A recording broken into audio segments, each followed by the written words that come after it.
বন্ধুসকল, আজি ইয়াত আছে মোৰ পিঁয়াজ, জলকীয়া আৰু আছে উৰহি, লগত সৰু আলু, আৰু এই লগত আছে মানে কিছুমান উৰহি মানে বুঢ়া হৈ গ'ল, তাৰ মানে গুটিটো দেখিছেনে? আৰু মোৰ লগত আছে মাছ। মাছ এপিচ লৈ ল'লোঁ, লগত গ্ৰীণ মটৰ, ফুলকবি, জোল আৰু আছে বিলাহী। খোৱাতহে বৰ ছাইডতে থৈ লৈছোঁ আৰু অকণমান ভাত পেলাই লৈছোঁ, কাৰণ সেইটো মোৰ নিয়ম।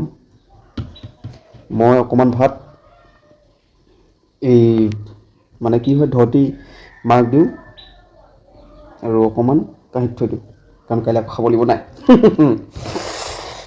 শ্ৰীৰাম।